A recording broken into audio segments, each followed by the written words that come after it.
A'udzubillahiminasyaitonirrajim. Bismillahirrahmanirrahim. Assalamualaikum warahmatullahi wabarakatuh. Alhamdulillah, bersyukur kita kepada Allah Subhanahu Wa Taala, kita masih lagi dapat meneruskan pembelajaran kita pada hari ini, pada hari Rabu di dalam jadual yang baru. Pun begitu, kita masih lagi meneruskan pelajaran kita di dalam mood PDPR 4.0. Okey.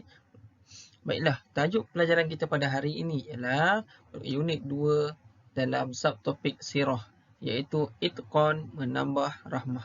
Sebelum cuti sekolah yang lalu, Ustaz ada membekalkan satu video yang Ustaz ambil daripada rakaman luar untuk murid sekalian mempelajari sedikit sebanyak tentang itqan menambah rahmah ini. Okey, boleh rujuk dalam buku teks muka surat 143 sini. Ustaz muka surat 153.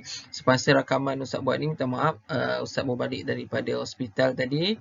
Jadi mungkin Ustaz masih lagi badan tak berapa sihat lah, sebab tadi ada fisioterapi di hospital. Okey, jadi saya nak teruskan. Sebelum kita memulakan pembelajaran kita pada hari ini, sama-sama kita membaca doa belajar dan juga surah Fatihah. Bismillahirrahmanirrahim. Allahumma aftah alaina hikmataka wa ansur alaina min khazaini rahmatika ya arhamar rahimin.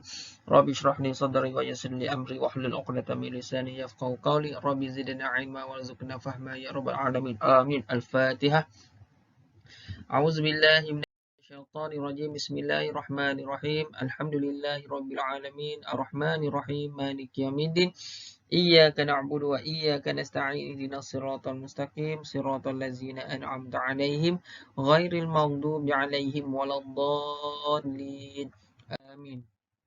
Murid-murid boleh melihat di dalam buku teks pendidikan Islam yang bertajuk Itqan menambah berkah. Itqan menambah berkah. Apa yang dimaksudkan dengan itqan ini? Ya, apa yang dimaksudkan dengan itqan ini? Perhati dan fahami. Mari contohi sifat itqan Nabi Muhammad sallallahu alaihi wasallam. Apakah sifat itqan ini? Apakah itqan ini? Apa yang kita nak tahu tentang itqan ini? Itqan ini ialah Nabi Muhammad sallallahu alaihi wasallam merupakan contoh yang terbaik. Memang tidak dapat dinafikan bahawa Rasulullah sallallahu alaihi wasallam merupakan contoh ikutan yang terbaik. Bukan saja orang Islam, tapi sebenarnya orang bukan Islam sendiri pun mengagumi tentang akhlak sikap Rasulullah sallallahu alaihi wasallam yang mengamalkan sifat itqan. Apa sifat itqan ini? Itqan adalah tekun dalam beramal atau melaksanakan sesuatu pekerjaan secara sempurna dan disertai dengan usaha yang bersungguh-sungguh. Kita pula kalau kita melaksanakan satu tugasan suka sambil lewa. Bila sebut pasal ini, Ustaz teringat dalam satu kisah. Kisah ni mungkin bukan kisah reality. Mungkin ini adalah kisah, orang kata kisah untuk ambil moral of story. Kan? Seorang pakcik tu dia nak ada dua versi. Satu nak bina kapal, sampan. Satu lagi nak buat rumah. Tapi matlamat hujung dia adalah sama. Iaitu, bos dia kata, okey, sebelum kau bersara ni, tolong buatkan satu rumah yang terakhir untuk kau buat. Ataupun satu bot. Sebab ada dua versi kan. Jadi pakcik ni pun dia buatlah rumah. Dia kata, aku ni dah tua, dah malas dah ni kan. Dia tak ada satu sifat yang orang kata sifat yang bersungguh-sungguh. Sebab dia tahu nak pencen aja. Okey. Dipendekkan cerita. Hasillah rumah, hasillah bot tersebut. Tapi dalam keadaan yang sangat tidak sempurna. Bukan yang sebelum-sebelum ni dia buat. Bukan macam sebelum-sebelum ni buat. Sampan tersebut dia ambil kayu yang reput, apa semua. Rumah tu pun kayu yang tak elok, yang tak ada kualiti apa semua. Janji siap rumah. Bila dah siap kedua-dua barang tersebut, ini dua kisah lah tapi Ustaz nak rangkumkan. Sebab benda yang sama je. Kemudian, apa yang berlaku? Bila di akhir sekali, bos pun kata, sebenarnya aku nak hadiahkan kau rumah ni. Sebenarnya aku nak hadiahkan kau bot ni. Terkejut dia. Kalau lah aku tahu bos nak dah hadiahkan ni, dah lama aku buat yang paling terbaik tapi cantik. Nampak? Itu antara kisah yang dia tidak bersungguh-sungguh dalam melaksanakan pekerjaan dia. Tengok Rasulullah. Sampai akhir pun dia usaha yang bersungguh-sungguh. Mengapakah sifat itqan sangat penting untuk kita amalkan dalam kehidupan? Ya, sangat penting untuk kita amalkan. Bukan saja dalam pelajaran, tapi di rumah. Membantu mak ayah kita, mengemas tempat tidur kita. Dulu Ustaz, masa belajar di sekolah Mahat, Ustaz punya mudir saja nak uji pelajarnya. Dia suruh berapa orang cuci tandas. Tak dapat upah pun. Ada 3 tandas. Bila dah cukup masa, Ustaz pun panggil. Ustaz tengok. Tandas A tak berapa bersih. Tandas B tak berapa bersih. Tengok tandas C bersih. Dari situlah Ustaz tu dapat tahu, pengetua Ustaz ni dapat tahu bahawa orang yang membersihkan tandas itu, yang bersih-bersih tu, hatinya sangat bersih. Apa jawapan dia bila ditanya? Kenapa tandas kau ni begitu bersih? Tandas ni hari-hari saya nak guna Ustaz. Jadi mestilah saya nak cantikkan dia. Nampak? Dia hari-hari nak masuk. Walaupun orang lain pengguna, tapi dia kena anggap itu adalah tandas dia. Dia kemas cantik-cantik. Berbanding dengan orang tadi. Nampak? Niat dia, sikap dia, hati dia. Kita pun kena macam tu. Okey, Ustaz pun tak nak cakap banyak. Ustaz pun tak sihat ni. Bukan tak sihat sebab kena COVID ke apa tak. Bila kena lepas exercise, kena prak tadi, memang badan rasa tak. Inilah. Jadi, pembelajaran tetap kena buat. Okey. Baca dan teliti. Itqan Nabi Muhammad SAW dalam melakukan sesuatu pekerjaan. Sejak kecil lagi, Nabi Muhammad SAW sangat rajin dan bersungguh-sungguh dalam melakukan sesuatu pekerjaan. Baginda pernah mengembala kambing dan membantu bapa saudara baginda Abu Talib berniaga. Sikap jujur dan akhlak mulia Nabi Muhammad SAW menyebabkan baginda dikenali sebagai gelaran Al-Amin dalam kalangan masyarakat Arab. Kisah ini terlalu popular. Tak perlu Ustaz nak ulas.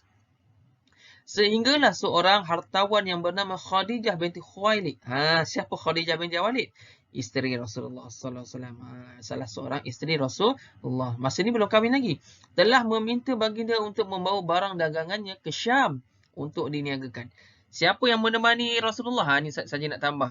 Iaitu Maisarah. Siapa tu Maisarah? Yang menemani Rasulullah tu lah. Lelaki ke perempuan? Kita kalau sebut Maisarah je, perempuan. Tapi sebenarnya Maisarah dalam kisah Rasulullah ni adalah lelaki. Okey. Sifat itqan Nabi Muhammad SAW dalam berniaga ini menghasilkan keuntungan yang lumayan. Rasulullah jujur dalam berniaga. Contohlah kalau ada buah. Okey, ni buah ni dah lama dah. Ni buah baru. Buah ni masam. Buah ni manis. Bila timbang Rasulullah tunjukkan. Ni sekilo. Tengok ni sekilo apa semua kan. Bila dengan sifat kejujuran Rasulullah SAW tersebut, orang semakin suka dengan Rasulullah. Bagus orang ni. Jujur. Amanah. Sikap seperti ini yang kita nak. Dan hasil dagangan yang Rasulullah usahakan itu, milik Siti Khadijah itu, berlipat kali ganda. Sebab ramai orang suka. Sebab orang yang berniaga ni, dia suka mengurangkan timbangan, menipu dari segi jualan dan sebagainya. Mudah-mudahan kita dijauhkan daripada sifat-sifat tersebut. Rasulullah SAW jujur. Dengan sifat kejujuran Rasulullah SAW ini, itqan Rasulullah SAW ini, Khadijah jatuh hati. Ramai orang sebenarnya nak masuk minang Siti Khadijah ni. Tetapi Khadijah menolak. Berbanding Rasulullah, Siti Khadijah ni yang kata, aku yang akan masuk minang Rasulullah. Allah kata apa? Pergi cari timba. Macam itulah. Okey. Yang seterusnya ialah Abu Lahab ialah bapa saudara Nabi Muhammad SAW. Bapa saudara sebelah ayahnya. Adik-beradik ayahnya. Adik-beradik Rasulullah. Ayah Rasulullah Abdullah. Ada Abu Talib. Ada Abdul Manaf. Ada siapa lagi? Allah Masalli lupa dah nama. Tengah badan tak sihat ni lupa dah nama. Okey. Abu Lahab ialah bapa saudara Nabi Muhammad SAW. Namun begitu, Abu Lahab dan isterinya sering menyakiti baginda agar berhenti berdakwah. Isteri Abu Lahab yang bernama Ummu Jamil sering menabur duri di jalan yang sering dilalui baginda. Tahu surah Al-Masad? Tabbat yada Abi Lahab wa tab. Ada kaitan dengan kisah Abu Lahab dengan isterinya. Okey. Abu Lahab pula pernah melemparkan sesuatu kepada Nabi Muhammad SAW yang sedang berdakwah sehingga berdarah, betis dan tumit baginda. Nampak? Mereka sering menghina Nabi Muhammad SAW di khalayak ramai dan melemparkan fitnah. Namun begitu, segala usaha menyekat dakwah Nabi Muhammad SAW adalah sia-sia Baginda tetap itqan dan cekal menyampaikan dakwah sebagaimana yang diperintahkan oleh Allah Subhanahu Wa Taala. Rasulullah tidak pernah berputus asa, luka sana, luka sini, sehingga kan ketika mana Rasulullah di dalam gua, diletakkan seguni tai unta di atas Rasulullah. Rasulullah rukuk lama-lama tu. Kebetulan masa tu anak dia Fatimah nak datang hantar makanan, Fatimah yang menurunkan najis tersebut. Nabi Muhammad SAW sangat itqan dalam beribadah dan mendidik anggota keluarga, para sahabat serta masyarakat agar menjadi hamba Allah yang bertakwa.